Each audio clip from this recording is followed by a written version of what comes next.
Because that's the old bait thing. Remember that in the old days?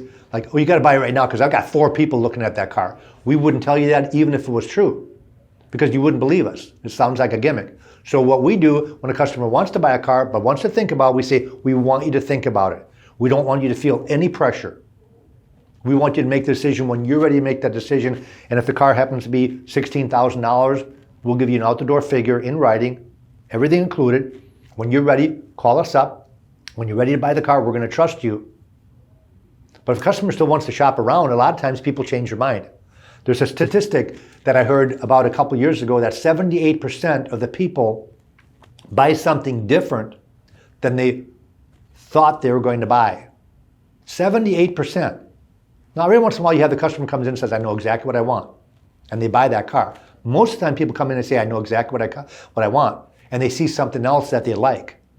I think the last time I counted was 260 some models of cars available in the United States. 260. How can you really know what you want? I had a customer call me this morning and says, I want a Honda CR-V all-wheel drive at $20,000 with leather.